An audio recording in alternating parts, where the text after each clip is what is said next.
Hey everybody, this is Vex, and I'm gonna make another map tonight, because I've got the time, and I thought I should make what I've been working on a bunch, and this will be a map that'll actually get used in one of my packs, and that is I'm gonna make a jungle map. Now, you could start with like grass texture for the bottom, or even a fall grass texture if you want it to look a little bit maybe swampier. But I'm going to do something a little different tonight. I'm going to use something else as a background. And I believe they're in what? Forest clearing. That's where it is. And I'm going to use one of these green textures here. I think I'm going to. Now, this is specifically designed for like when it's nighttime. I'm going to use the thick grass, I think. Or should I do sparse? I think I'll do sparse. I'm going to use several squares of the sparse just so I have a big enough area that it's a 25 by 25 area with, like I do for all my random encounter maps, which means I am going to have to do about 4 of them, or 6 of them, sorry. I'm going to go ahead and group those and just call that grass. And then we're going to put an edge around the actual 25 by 25 area. So we'll start up here with this edge, and we'll know that's where we're going. And our other edge is going to be right here, which it doesn't want to line up. I may need to do allow half. Yeah, something messed up when this one got added, I think. That looks too symmetrical for me, so I'm gonna flip this vertically and then turn it around. I keep skipping past the one that's the right one. There we go. And then the other 25, let's see, we got 5, 10, 15, 20, 25 is right there. And this one's the same thing. What do we want to use for this last corner? Do we even want another corner there? I think we do.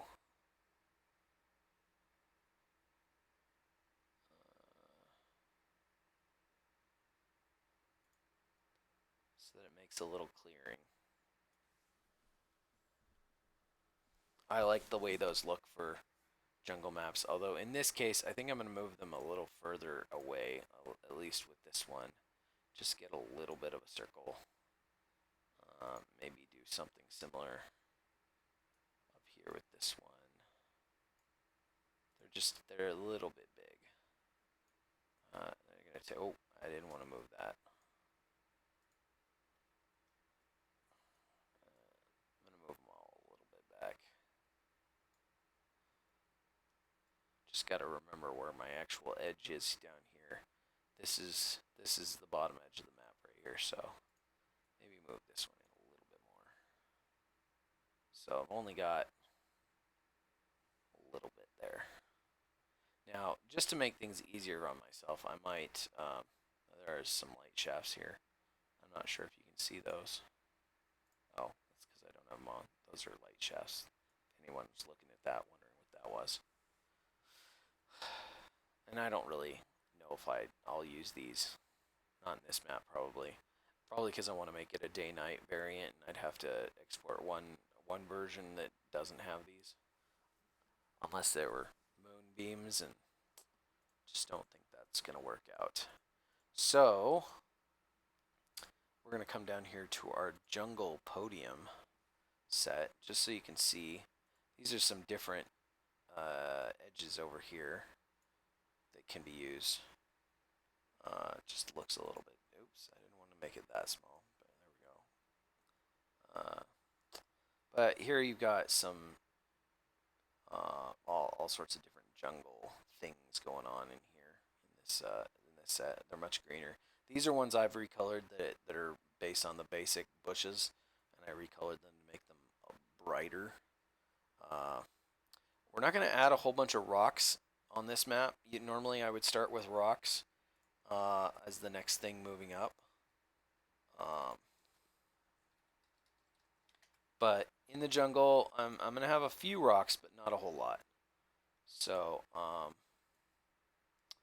that's an interesting random angle, but all right.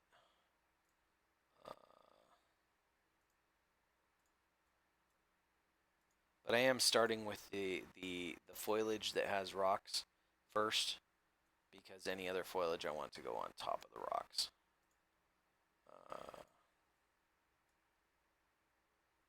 And that's probably it. And then I'm just gonna. Normally I might group all the foliage together. Um, Actually, I'm gonna move these down. Or I might group all the rocks together. But in this case, I'm going to just keep going with the other foliage. Um, yeah, I kind of like the way that looks. And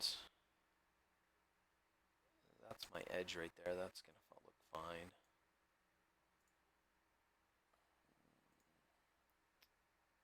Just kind of. Oh, that's not even gonna show up on the map. That's too far over.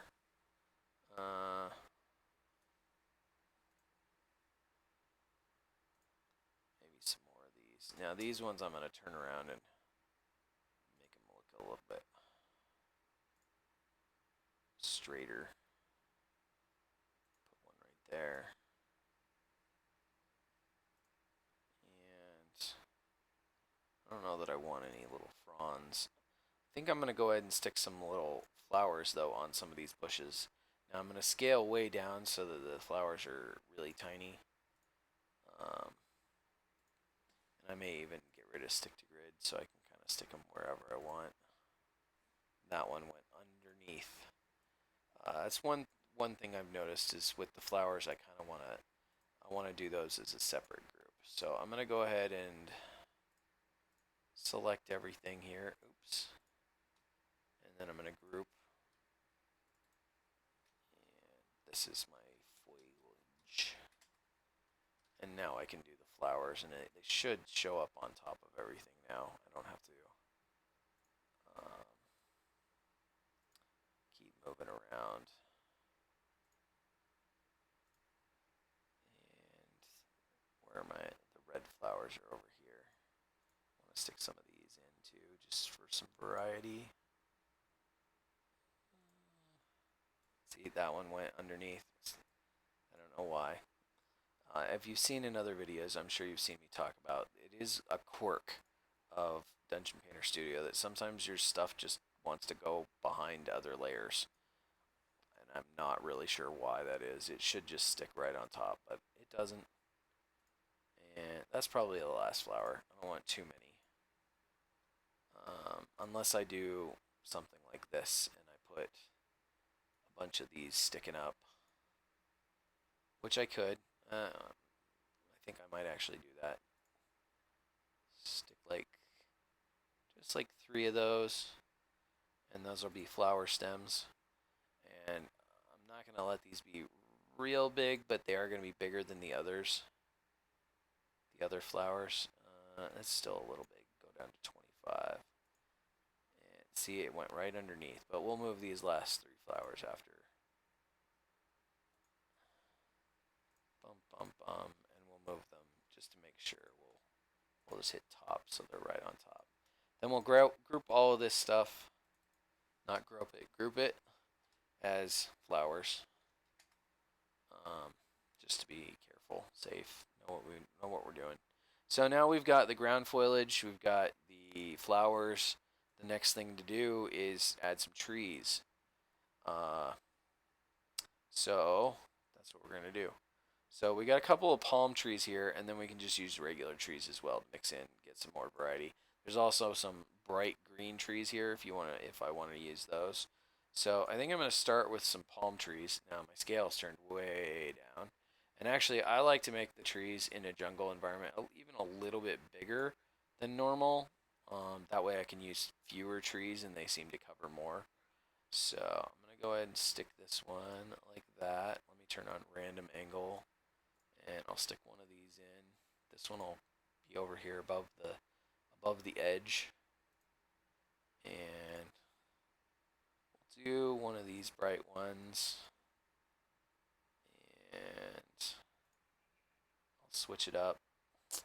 Now I kind of want this one to go underneath. It did. That's good. I didn't have to move it around. Gonna do a couple more of these small ones. You'll notice I didn't do any of the other kinds of bushes, mostly because this grass is supposed to look kind of thick, so I don't want too much.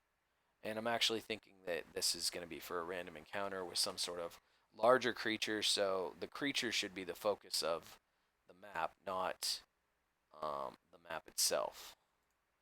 That's something you kind of have to keep in mind when you're making random encounter maps, is sometimes you don't want the map to, say, overpower the map you don't want the map to overpower what you're actually doing on the map. So that's about the closest I'm going to get to filling the center. I kind of want an open area. And if you've seen my other my other videos, you know that I like to make my trees see-through so that you can see them, and we're going to go through that process pretty quickly. I'm applying a long shadow. I'm going to edit that long shadow. I'm going to up the distance, change the angle. Again, I have a weird compulsion to make the angles always go to the upper right for some reason. I'm going to turn the alpha all the way up, and then we're going to go back to the layer. I'm going to group them. I usually group before I apply the shadow, but it really doesn't matter. And then I'm going to rename this trees. And then we're going to turn the opacity down to about 60. If you haven't watched one of my other videos, you know that's so that you can see through them. You can actually see that flower underneath there. You can see that one in the shade.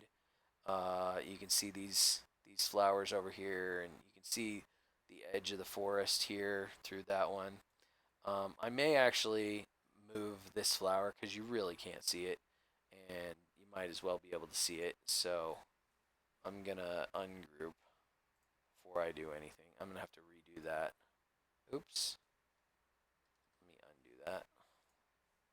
I just want this one. I'm going to move it out of the way. Move it out of the way. And then I'm going to grab this flower if I can. Nope. It's because the flowers are still groups. Gotta think ahead. Okay, let me grab this flower and this thing to get it together. I'm going to move them over here for now. And actually, that might just be fine where that's sitting. So let me go ahead and group the flowers again. And this is just something you're going to have to, in your own maps, you're going to get used to. Oops, I don't want to group them yet. I want to move this back to where it was. About right there. About right there. Sometimes you just have to make adjustments. And that's one nice thing about this layer system that you don't have in some of these other asset placement software. Like, for instance, in Dungeon Draft, which I may be making a big switch to and getting used to, especially once it's fully released and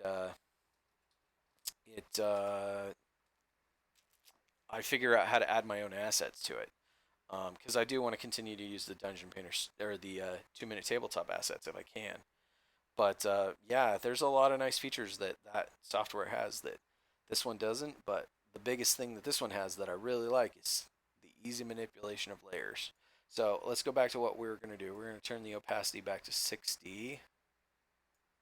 And then we're going to go back up to, not the boats, but the bushes and trees set because it has trunks, which I like these trunks. Actually, there are some different trunks just to mix it up because you guys have seen those trunks. I think there's trunks in the, well, there's one stump. Those are kind of not what I'm looking for. I could have swore there was another set. Is it the Bandit Camp set that has some other? Well, there's this one. That's just one. See, and sometimes it all bleeds together. I don't think it's the ancient tree stuff. Although we could add some ancient tree stuff into this. These are very big. They're for building huge trees, but you can turn them way down and do some interesting things with them. We could throw a log in here just for fun. I'm not sure if that's the right one that we want, but just for fun we could have a log, but I don't really want to be honest. It wasn't in what I envisioned, but I stopped here and showed you. But let's go back. We'll just use the standard stumps that I use. You can barely see them anyway when they're behind the trees. So I always like to start off with the really big ones first. Let me turn my scale up. 100 is fine. Start with the really big trees first. Get my random angle going. And then I start working my way down. This one, I want it a little bit bigger. Not quite as big as the big stump, but a little bit bigger. Okay, now go back down to 100. And maybe this tree. Then we'll go to one of these little ones for the last two. And that's all the trees we had. Not a big map, not a lot of trees. We're going to group those, call them stumps. And again, I always accidentally call them strumps. I don't know why. I've got a brain tumor or something, I'm sure. Okay, there we go. That is pretty much done. The only thing I want to do is add a grid key square for those that I don't export the grid for. However, this one is going to be included in my probably pack 3 of my Tomb of Annihilation Expanded as one of the random encounter maps. So for those, I actually have done something a little different, which is I also include variants that include like a path through the jungle. So we're going to do that too before we export, and I'll show you how I do that. My start menu's getting in the way. There we go. I'm going to use one of these dark textures, and we're not going to make a real thick path. This is going to be more like a walking path through the jungle, and it doesn't matter where we start because remember our edge is down here, that white line there. So I'm just going to start here, and I'm going to wind this way, and I realize now that I'm too far down. And then I'm going to make it a little bit wider in certain parts, make it look kind of semi-organic, as if like, and because I did that, I'm wondering if there's any other details that I need to add on this path, because it is a grass path, and I'm thinking I do. Let me move all of these together. These should be down here. Let me think about what I would add.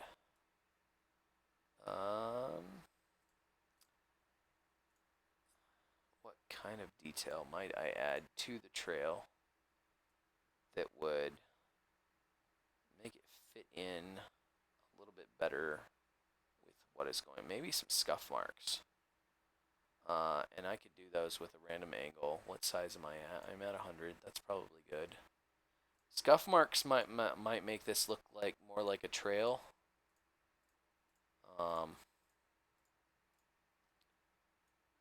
That somewhat, that has been maybe like an animal trail. We'll see how it looks when I'm done. I can always remove all this stuff. And that's something else that you can do with your maps. Just kind of play with them.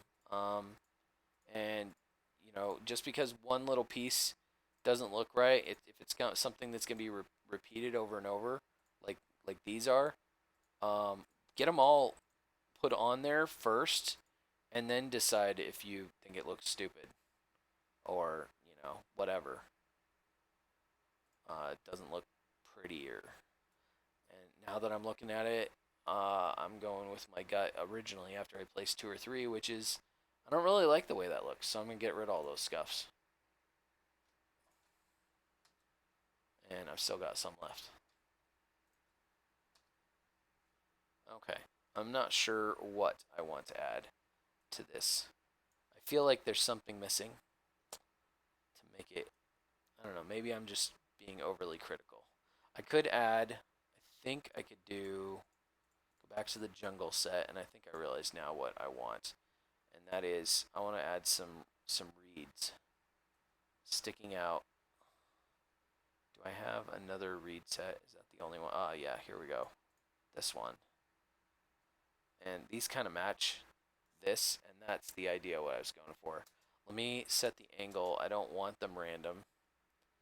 I just want to do a few clumps here and there.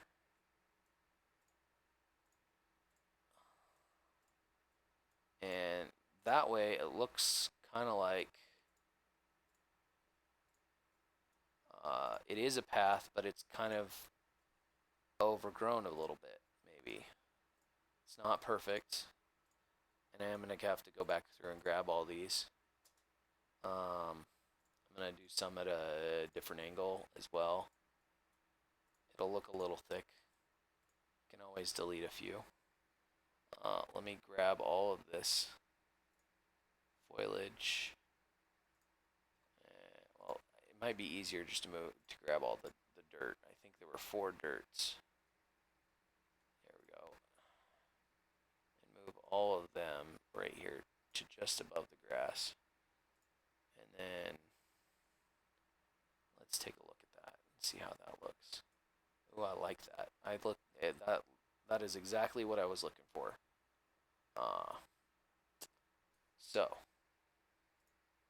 sometimes you just have to try a few things to get what you're looking for, to get what you're trying to do.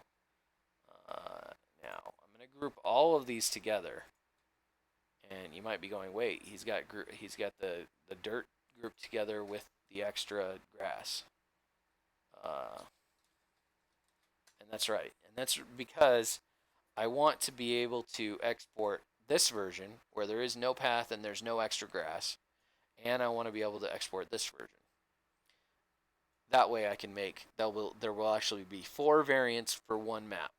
There's gonna be a day-night version, a day version and a night version of this map, and then a day version and a night version of this map, so that the people who buy my pack will have even more choices. And that's something you can do really easily. I mean, we're going to go through it, but you can make day-night variants for these kinds of maps really easily just by adding that darkness layer, because we're not going to do any extra lighting work on it. So let's see. This is the edge of our map right here, and up here, I'm thinking down here, right, is where I want to stick my grid key square.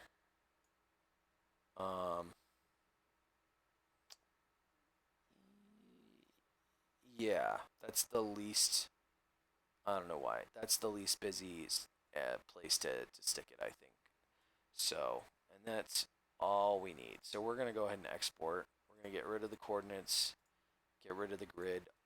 And as you can see, I've talked about this. Sometimes Dungeon Painter Studio doesn't have the greatest idea of where the edge of your map is, and it'll be inside of where you want.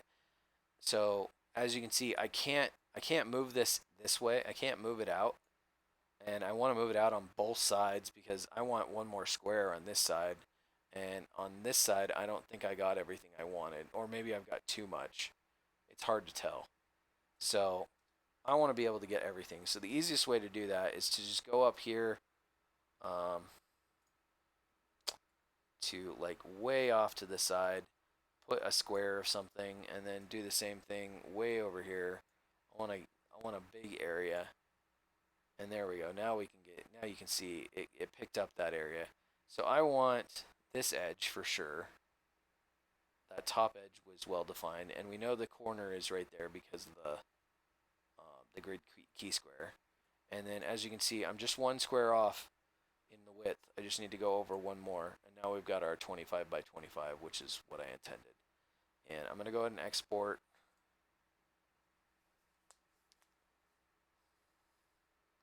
forgot which version that was. I think that was the version without the road.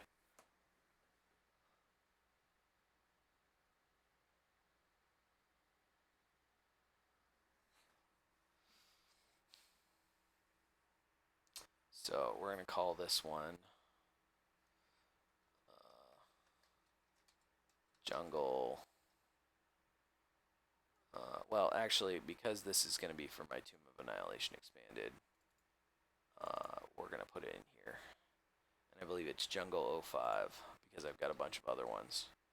So we're going to call this one, using the same naming convention I use for those, I'm going to call this Jungle 05, and I believe this was empty, which signifies to me that it doesn't have a road. And then we're going to turn the road on, the dirt path, and we're going to do this exact same thing, exact same area, still 25 by 25, and we're going to export one that does have the road.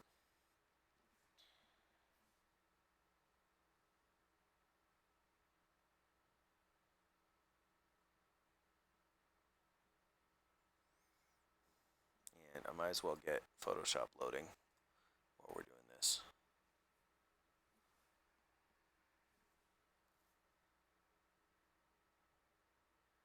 And Photoshop is done loading. Okay, and then obviously we're going to call this one Jungle 05 Road. Now I'm going to probably come back and make some gridded versions. Well, actually, I can show you how I do gridded versions too. Might as well. Just have to do another export. And this time you turn on the grid. So this is going to be the Jungle Road grid version. But while we're doing that, we're going to load up our map over here in Photoshop. And I'm surfing for the file right now. Just give me a moment. And it is both of these. Okay, we got both of those ones open.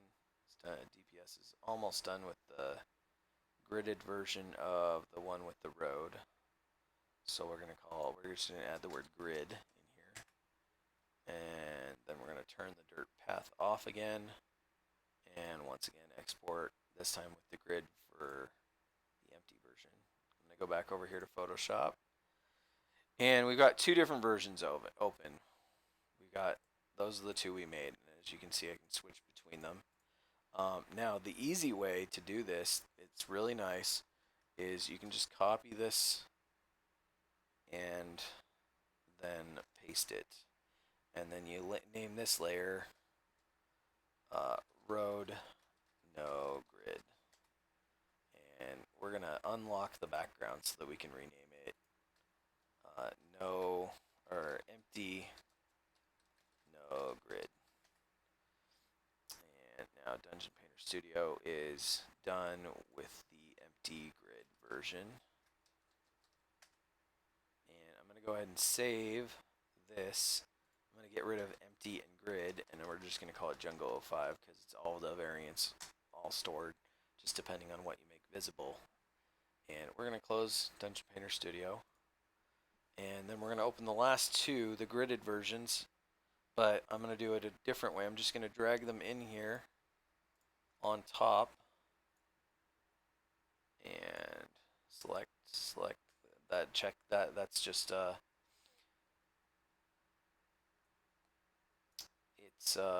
don't even know how to describe what I did there.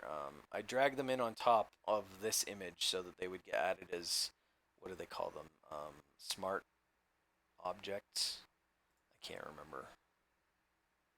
Smart objects, yes. Okay. They're just another image in the same file though.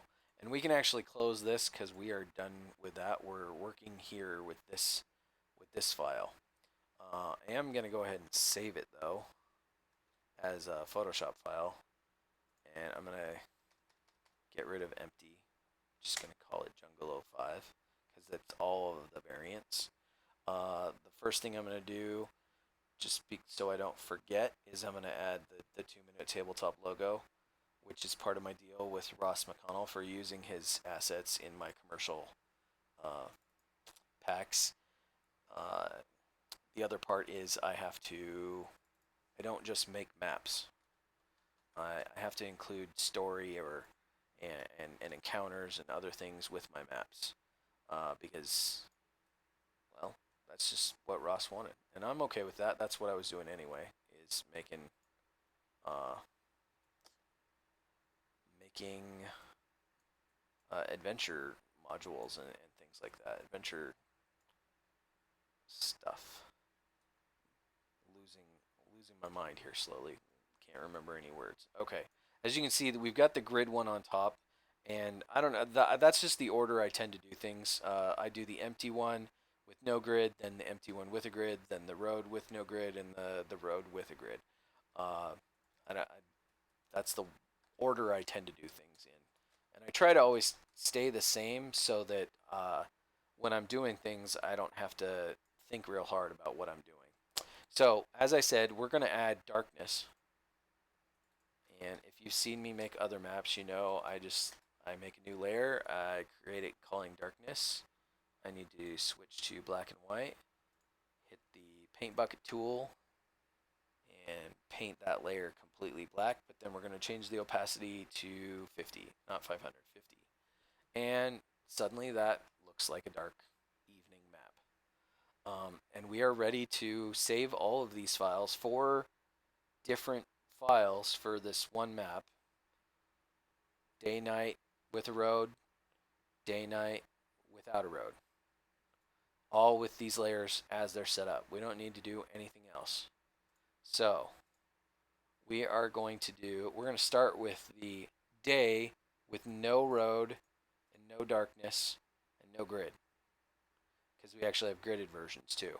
I'm not going to deal with the grids in this video, saving them, but I just want to show you how you can you can see the only things turned on visible are the 2-minute logo and the empty one with no grid, the no road and no grid. So I'm going to go ahead and save that one, and we're going to put that one in Tomb of Annihilation, unassigned, because I haven't assigned them yet, and this will be a full-sized image, Jungle 05. And then we're going to go ahead and turn the road on. And you don't need to worry about turning this one on, because this one's on top of that one, because this one's also going to be, this one's Jungle 05. I should have I did screw up here a little bit. This one should be Jungle 05 Day. And this one should be called Jungle Road Day.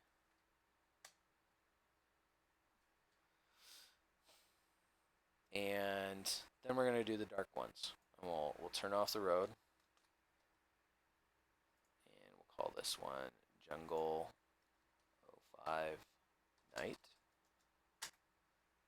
And then we'll turn the road on. And Jungle 05 Road Night. And I think I missed a space there, but that's okay.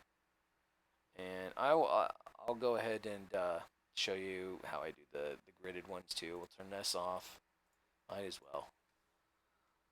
We're only about 35 minutes in. So now you can see the grid is on. Save this one. Let me just make sure that the road one, yeah, I missed a space there at the end. I like to keep things spaced out. And I'll go back and replace those dashes with spaces. So this one is actually Jungle Day. I don't put the grid in because I put them in a separate folder. So it's just Jungle Day. And then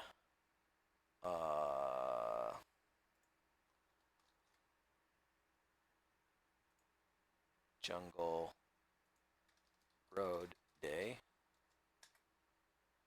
in that same folder. And then we're going to turn the darkness on, turn the road off. Jungle Night.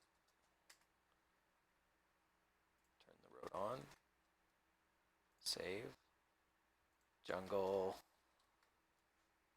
road, night.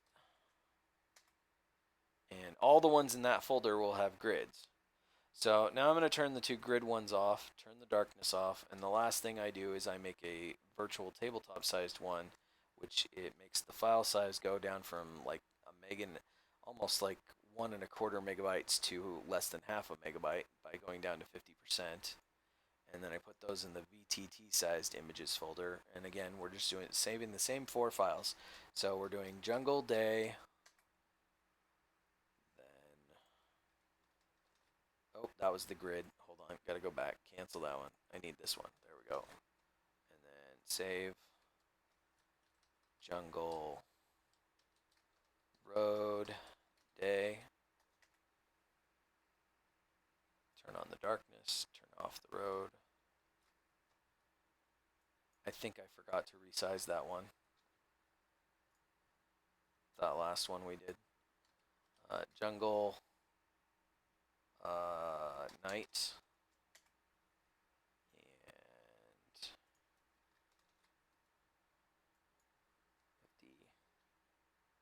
Save.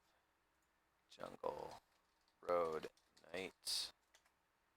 And we're going to turn the darkness off and redo this one because I'm pretty sure I forgot to resize. And this is Jungle Road Day. It's this one. I'll just click on it and save. Yes, I'm sure I want to replace it. And that's it. We've now completed this map.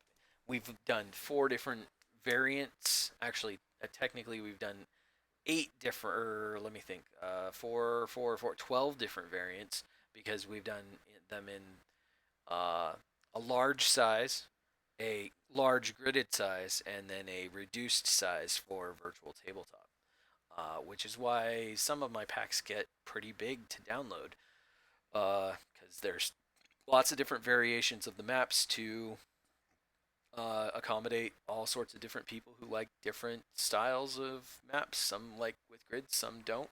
Some like to really push the envelope when it comes to file size, and they don't mind that their players, it takes them a few extra seconds to download. But yeah, uh, again, you know, I try to stress this in all my videos, but you don't have to use this software that I'm using, but this is my method, and this is that's the primary focus of this video channel is showing you how I make maps, and that is the end of this video. And you'll probably see this image as the thumbnail that you started with, probably reduced in size so that it fits the thumbnail. But that's it, everybody. Have a good one.